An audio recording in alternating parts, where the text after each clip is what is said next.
Well, good morning, good afternoon, good evening, whatever time it is, wherever you are tuning in. Thank you so much for joining me today for this episode of Such Sweet Thunder meditation program. Now, today we'll be exploring a meditation designed to cultivate a very, very deep state of resting. And if you've been with me for any of my previous meditations, you know that I like to emphasize resting. Now there's many reasons for this. Not only do I find resting to be very relieving for tension or stress, it makes meditation insights very accessible. But the tradition of Dzogchen in the Tibetan lineages, in the Dzogchen tradition it is thought that the clarity and the beauty of experience lies in the state of resting. And in fact, we can let all experience go and simply rest in open, spacious awareness. And that is considered to be a very, how should we say, an enlightened state to be in. Because at that point, there's no conflict. You can't rest and be in conflict at the same time. So we just allow ourselves to rest into the present moment experience. And it starts by resting with the breath, resting at the sensations of the breath entering and leaving the nose and so forth, and resting to the experience of the breath as it moves through the body, resting through all of the sensations arising throughout the body. Now I'll be guiding this resting meditation practice not today, but on Monday morning my time, which will be Sunday evening in the United States. So today I'm just going to talk about this practice, outline some of the great benefits of resting meditation, and so forth. Now, the reason why I put this resting detour into the Such Sweet Thunder program is that the resting can facilitate opening into the present moment. As I was saying, we rest in the experience of the breath, rest into the experience of the body. Now, you may have noticed this if you've been doing this type of practice already, that you might feel like you're resting, but there's this slight idea. So there's a tension in the body, and there's this idea, well, it should be this way or it shouldn't be that way. And so here, we can see this very subtle preference start to arise. I want this, I don't want that. It should be this way, it shouldn't be that way. I should be breathing deep, I shouldn't be breathing shallow. I should be breathing A and not B. My body should be soft, it shouldn't be tense. So here we're into this pushing away discomfort and grasping at comfort. So whenever you're in a meditation practice, whether it's this practice or any meditation practice, and you feel discomfort, before you push away that discomfort and grasp at comfort, ask yourself the question, can I rest with this? And so what this does is this brings the unconscious knee-jerk reaction of pushing away discomfort and grasping at comfort into awareness. We make that unconscious decision conscious. And it was the very astute mind of Carl Jung who pointed out that anything that remains in the unconscious has the potential to control us. And we see this in spades with this habit of pushing away discomfort and grasping at comfort. In fact, that's the root of all addiction, is that habitual tendency. Now, it's not really possible to uproot that whole habit, unfortunately. It's ingrained in the human DNA. And it's really why we've survived the Darwinian struggle as long as we have, is we have this tendency to do that, to push away discomfort and grasp at comfort. But we can rest. And so the more we practice this resting meditation, the more sensitive we become to any tension that arises in the body. So we start to notice how we're pushing away at the irritation, at the I don't want this, I want that, grasping at comfort, I don't want this, I want that. That creates a tension in the body, in the mind, in the heart. Not a tension, but a tension. So you start to feel this tension arise. Now it's impossible to push away from something and to be at rest at the same time. It's impossible to cling at something and to be at rest at the same time. So we don't need to uproot this very deeply habituated tendency of grasping at comfort and pushing away discomfort. We really only need to rest. And in that resting, that preferencing dissolves. That habit of pushing away discomfort, grasping at comfort, starts to resolve. Now, I often get the question here, well, isn't it natural and normal to have preferences? I mean, I don't like a certain, political figure and I prefer this political figure, or I don't like red wine but I like white wine. Aren't those normal tendencies? And yes, they are.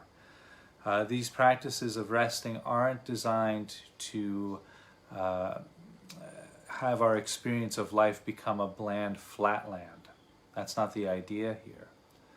The idea is to really bring awareness to, again, that tendency so that we can move forward out of mindfulness.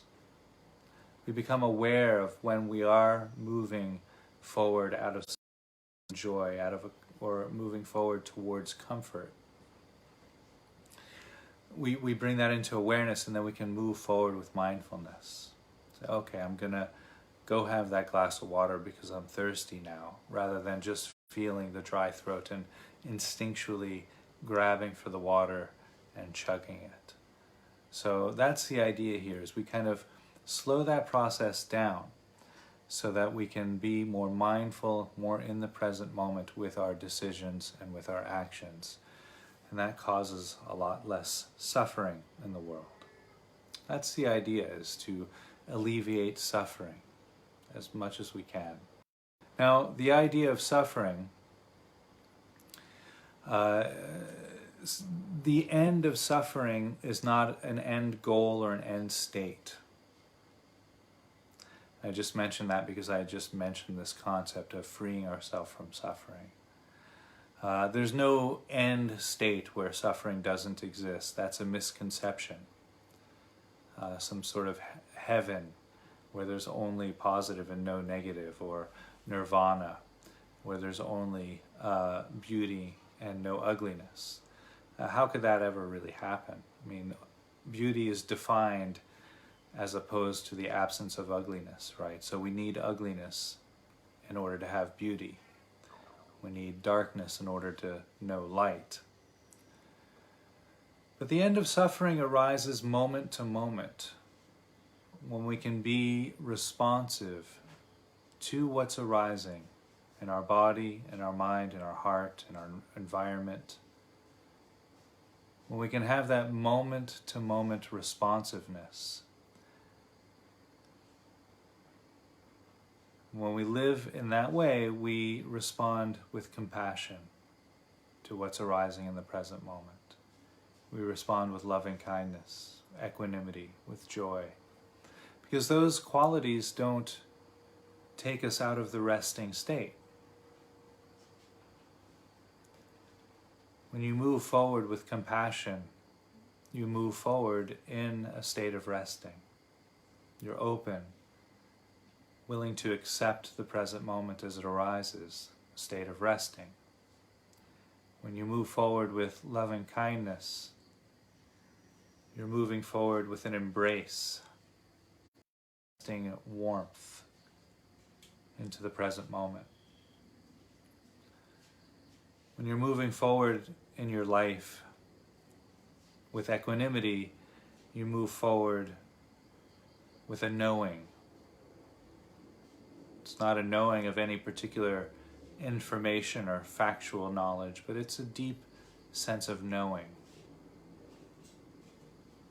When you move forward with joy, you move forward with a celebration.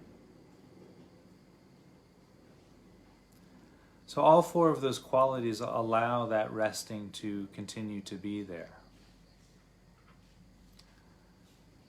So you don't move out of the resting quality when you move forward in those states of loving kindness, compassion, equanimity, and joy. But when you move forward with a grasping, then you're not resting. When you move forward with a pushing away, I don't want this in my life, then you're pushing, you're not resting, like that. So I think that's quite important to mention. Now, I mentioned this idea of asking this question, can I rest with this? Very important in meditation practice. You can also use this in everyday life. Makes a great pointer. So you get a phone call with, I don't know, the IRS is looking for their tax money. Can I rest with this? And then move forward into the conversation. So then you move forward, you've taken that opportunity, you've taken that breath to unplug that emotional reactivity. Now the answer might be, no, I can't rest with this. Well, there's going to be tension in the body, tension in the mind, tension in the heart. Now you're going to move forward into that conversation regardless. But your responses to that present moment experience, well, they won't be responses at all. They'll be reactions. They'll be steeped in emotional reactivity designed to take us out of experiencing whatever's arising in the present moment. So this question is a very, very powerful tool. Very simple to remember, but not, simple doesn't always mean easy. Can I rest with this? Now another pointer that I actually wrote in the advertisement for the talk today on Facebook and Instagram, or maybe, Facebook and Instagram. I wrote, not entertaining the past, not pursuing the future, not dwelling on the present. And if you just repeat those phrases to yourself, and just see where the mind goes. Not entertaining the past, not pursuing the future, not dwelling on the present.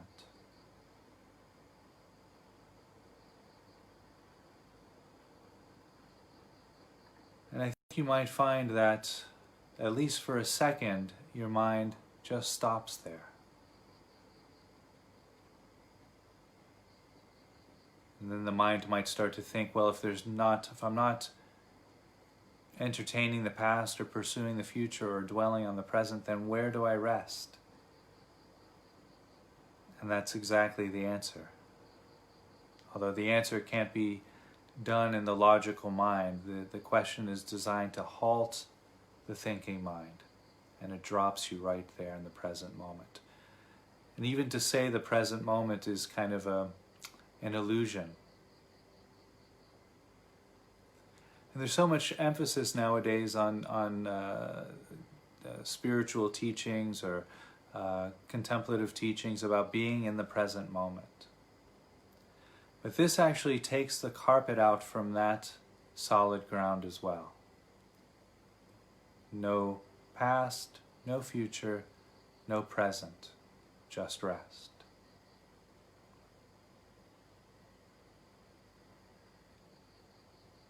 And you might notice this expansive, resting awareness is just there.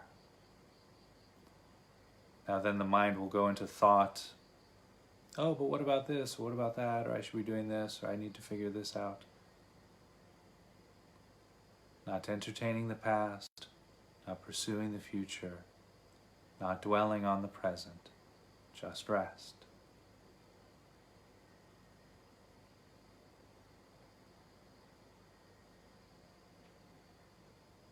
And when you rest like that, there's no reference point.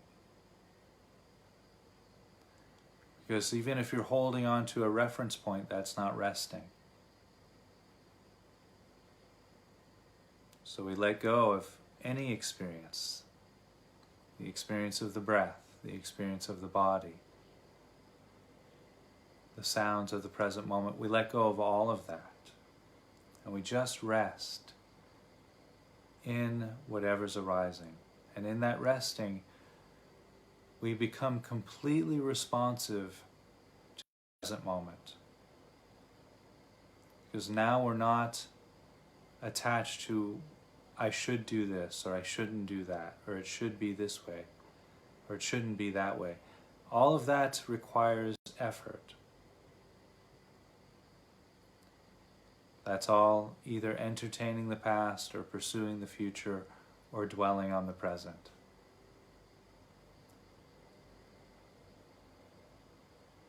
So this type of resting is beyond any frame of reference, because any frame of reference brings us back to, it should be this way, it shouldn't be that way.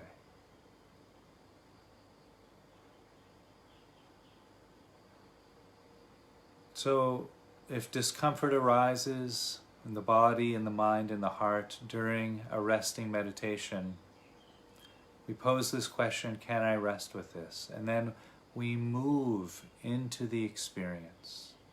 Let's use the experience of anger. Let's say we're doing this resting meditation practice and we have this recollection of something that happened last week.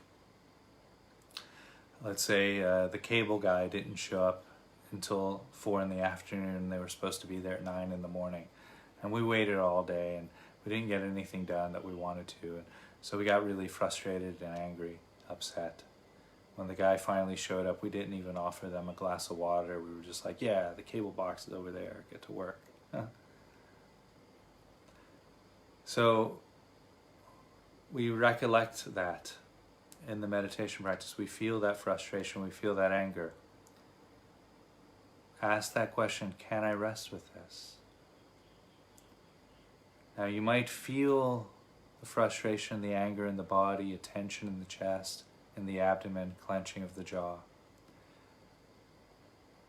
You rest in that experience. And very important here, we don't move into that resting with that experience trying to resolve that anger or frustration. Because again, that's just leading us back into, it should be this way, it shouldn't be that way. I don't want this, I want that. Right? So that's just compounding the tensions. We're moving further and further away from resting when we do that. So the idea is to recognize this frustration, this anger, let the thought about the situation go. Because those thoughts are only fuel for that frustration. Here's where that technique of saying thinking, when we notice we're thinking in meditation, we label those thoughts thinking, we let those thoughts go. Come back to the very visceral present moment experience. Feel the emotion in the body, in the mind, in the heart. Can I rest with this? Now in that resting, that emotion will resolve, will fade. Again, the thoughts might come up, but you can't be in the thinking mind and be at rest at the same time. The thinking mind is not the resting mind. Label that thinking, let those thoughts go, return back to the present moment and rest. So another set of pointers that I love in this practice, and that you'll hear me use most likely when I guide on Sunday or Monday, where Sunday in America, Monday in Asia. Let go of what is past. Let go of what may come. Let go of what is happening right now. Don't try to figure anything out. Don't try to make anything happen. Just rest. Right now, just rest.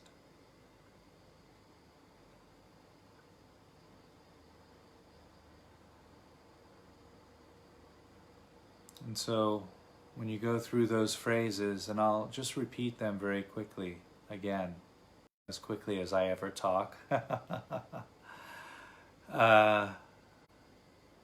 See where these phrases leaves your thinking mind. Let go of what is past. Let go of what may come. Let go of what is happening right now. Don't try to figure anything out. Don't try to make anything happen. Just rest. Right now, just rest.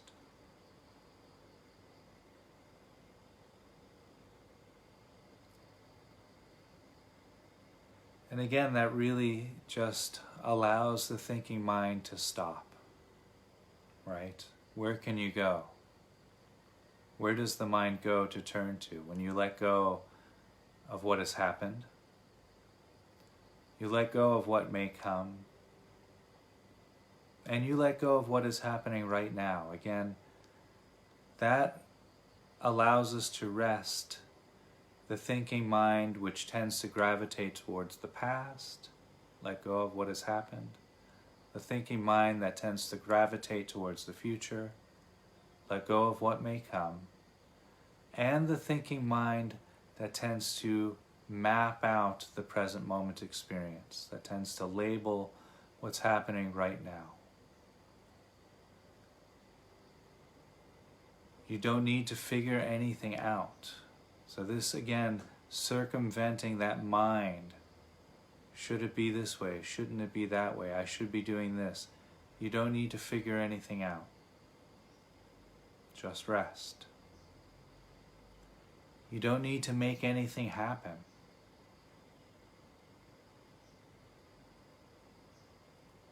Circumventing that task-making tendency that so many of us are afflicted with. Every moment of the day, I have to be doing this, I have to be accomplishing something, I have to... Right now, just rest.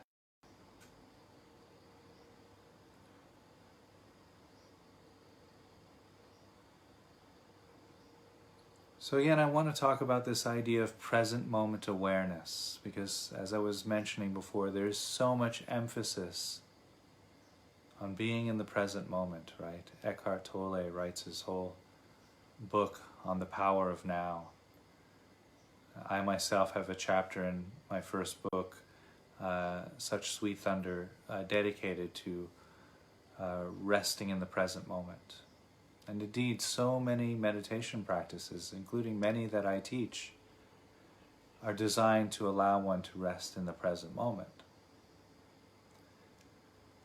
But this idea of the present moment only is comprehensible when there's an idea of the past, an idea of the future. It's like the number 2 existing without the number 1 and the number 3. It couldn't happen. It wouldn't make sense.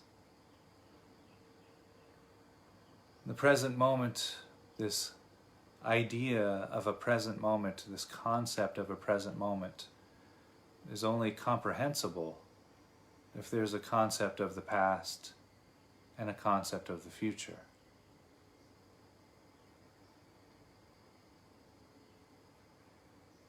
So this eternal experience of now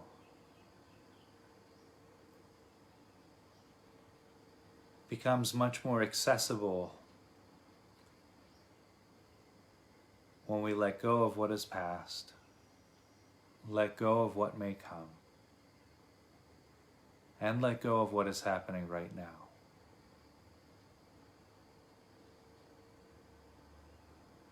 Not entertaining the past, not pursuing the future, not dwelling on the present. Just rest. Right now, just rest.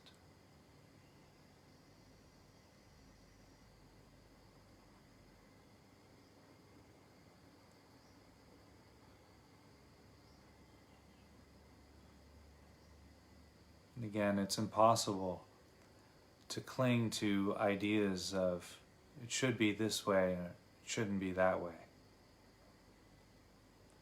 Now, we can't let those ideas, or we can't push those ideas away. We can't make them dissolve. That's just falling into another preference. That's just falling into another, it should be this way, it shouldn't be that way.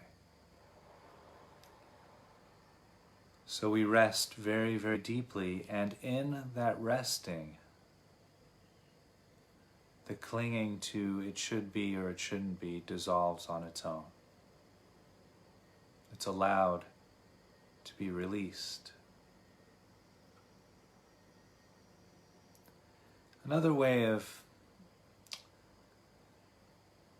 I guess, conceptualizing this practice or thinking about this practice, which you shouldn't do that much of, but if one does need to conceptualize a resting practice, it could be probably thought of as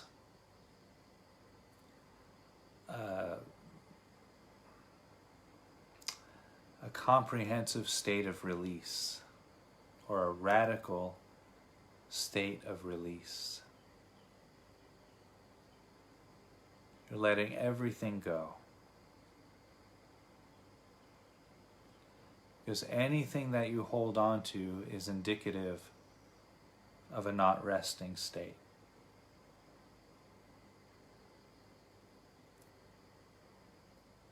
So what's left when you let everything go? As the Zen master Dogen said, body and mind dropped. I would expound on that by saying, body, mind, and heart dropped. What's left? The great Sufi poet Rumi said, what's left is just this breath-breathing human being.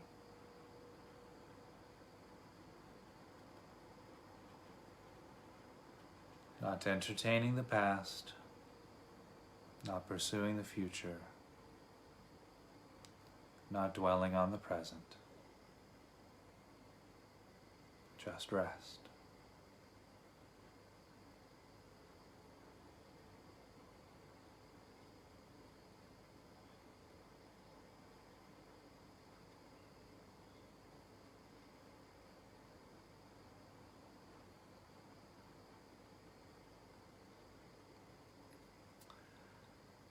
So I think that's all I'm going to say today. I hope you enjoyed this Dharma talk offering on the resting meditation practices. Now, I will be guiding a resting meditation on Monday morning in Thailand or Asia. This will be Sunday evening at 7 p.m. Pacific Coast time. I guess that's 9 p.m. on the East Coast of America. So do figure out your time zone accordingly. Please do stay safe, stay healthy. We'll get through this pandemic crisis together. And I will see you all after the weekend. Have a great weekend. We'll see you all then. Much love, much light.